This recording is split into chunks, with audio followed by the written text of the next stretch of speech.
This is MaxAnimate 1 with the Weekly Mirror.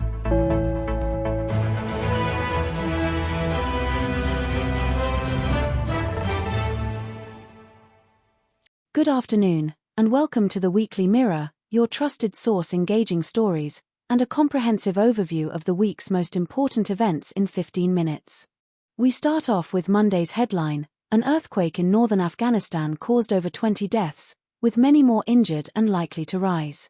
Striking near Mazar-e-Sharif, it had a magnitude of 6.3, causing significant casualties. Rescue efforts are ongoing, with hospitals overwhelmed and power outages complicating operations. The Taliban government is urging humanitarian aid, while the world looks on, hoping for quick relief. The Afghan people will face a challenging recovery post-disaster. At least 20 were killed and hundreds injured when a powerful 6.3 earthquake hit Afghanistan's north early Monday. It struck near Mazar-e-Sharif, a city of around 523,000, famed for its shrines and historic sites.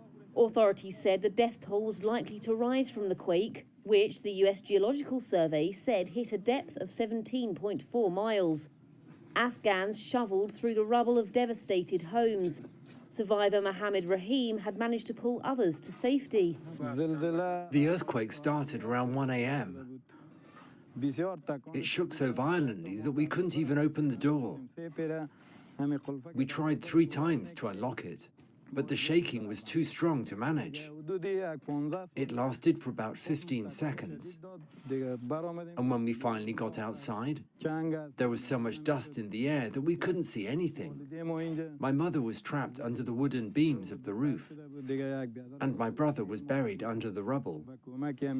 With the help of the villagers and young men from our village, thank God, we managed to rescue them. They're now in the hospital. The Health Ministry said rescue teams had reached remote villages in the worst affected regions, where more fatalities were likely to be discovered. On to Tuesday's headline: Education Minister Paul Gavan defended using department resources to share images of his school visit in Jerusalem, highlighting educational exchange. A no-confidence motion, expected due to the trip, reflects discontent. Despite tensions, Gavan affirmed the legitimacy of his actions. The motion, signed by multiple parties, may reach the Assembly for a vote. Gavan's exchanges with members during the session underscored the contentious debate. The review findings supported Gavan's stance, emphasizing the appropriateness of the trip. These events reflect broader accountability and resource usage discussions in Northern Ireland's political landscape. I and the vast majority of people in Northern Ireland are appalled by the manufactured outrage of the extreme left.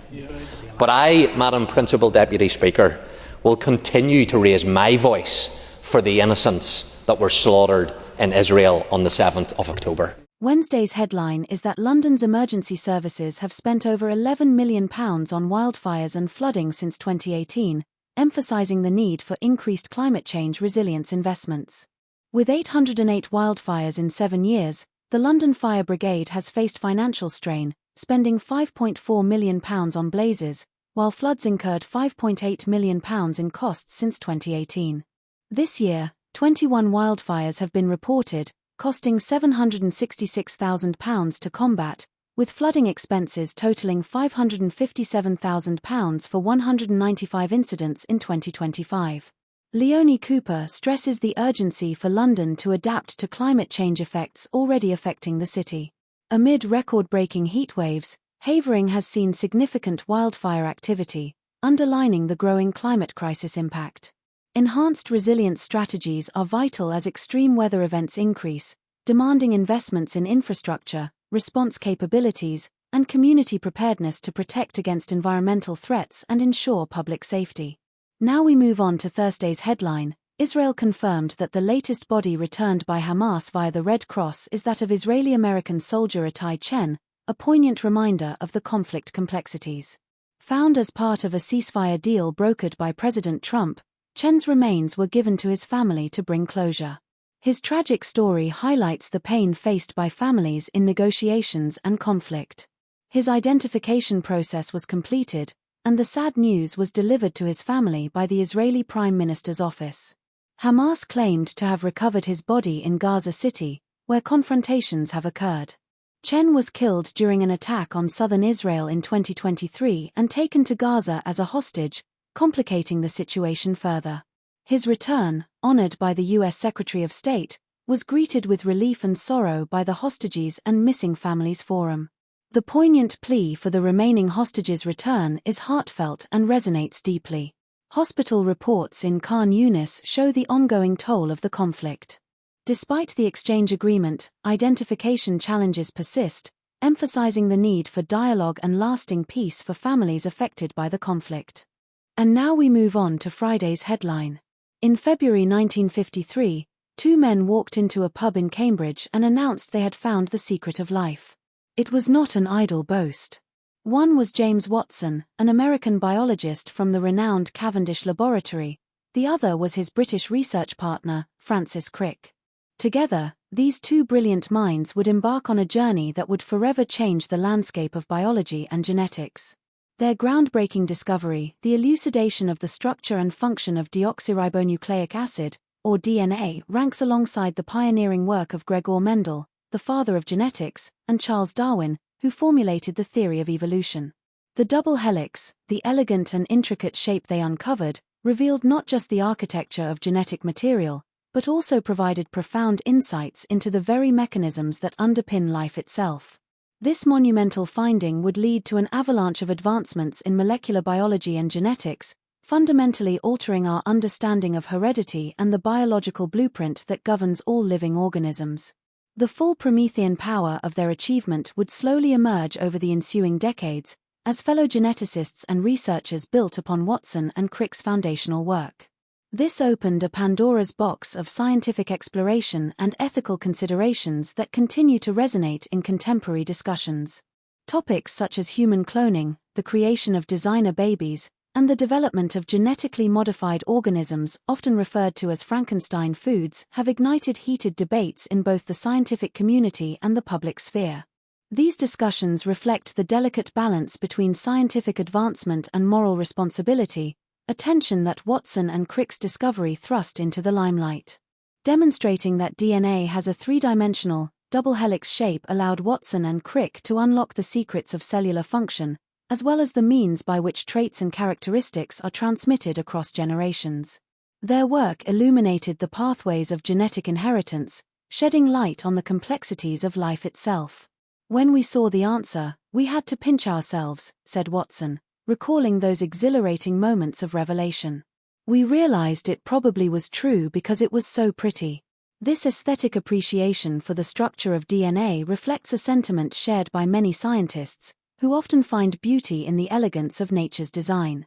The discovery earned Watson and Crick the Nobel Prize for Medicine in 1962, securing their legacy and a permanent place in the annals of great scientific thinkers. Their contribution not only transformed the field of biology but also laid the groundwork for modern genetics, biotechnology, and medicine.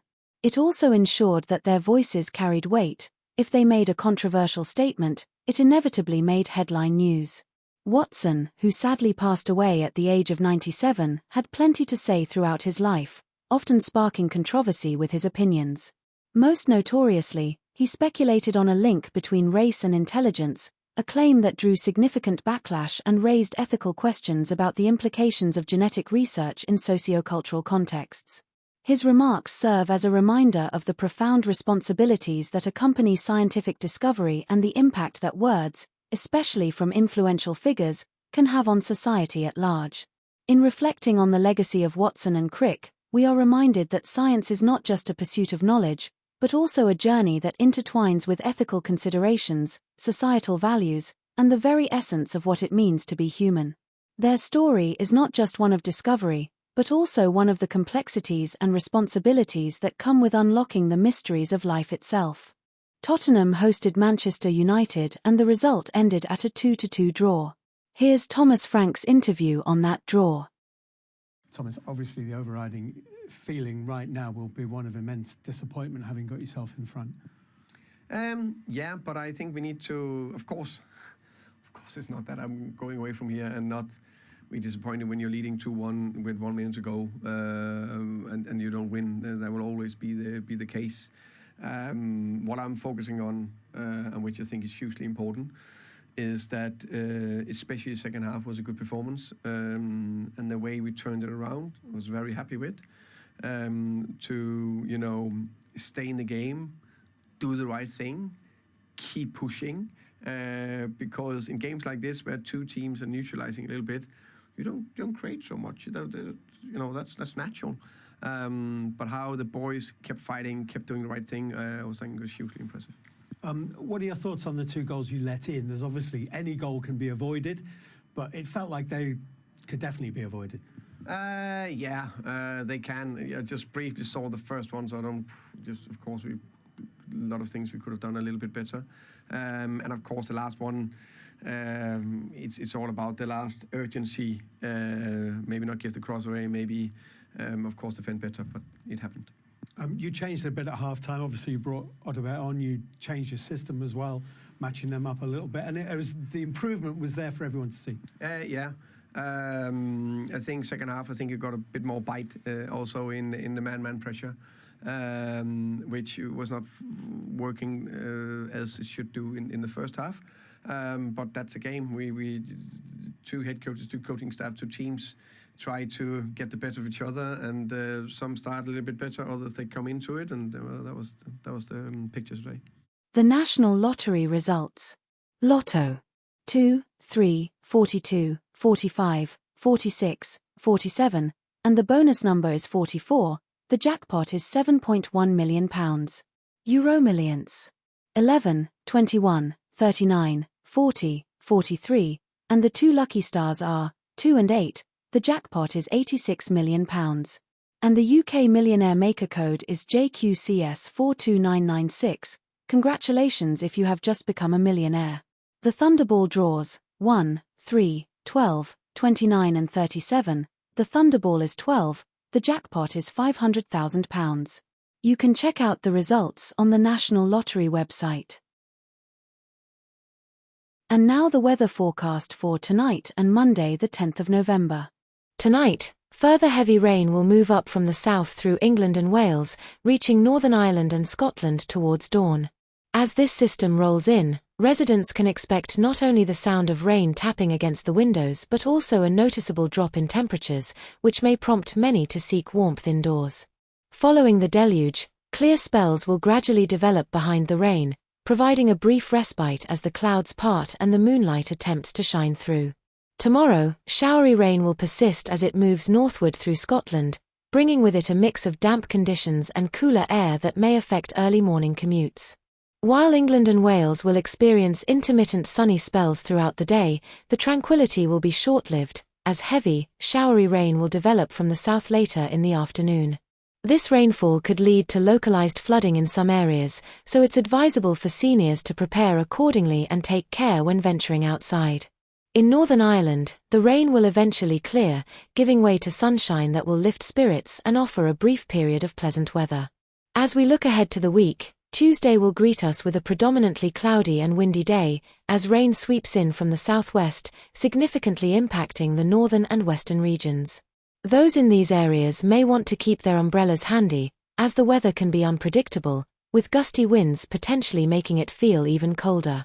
On Wednesday, the unsettled pattern continues, with further spells of rain expected to move across the country.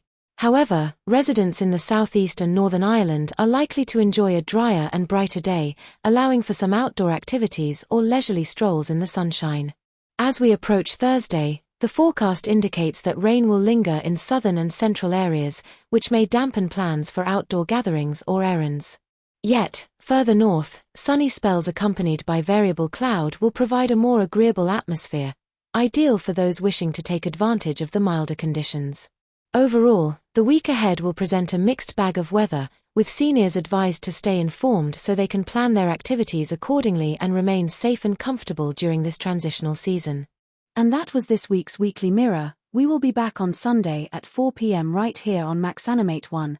The next news will be the MaxAnimate news at 5:45. Have a good evening.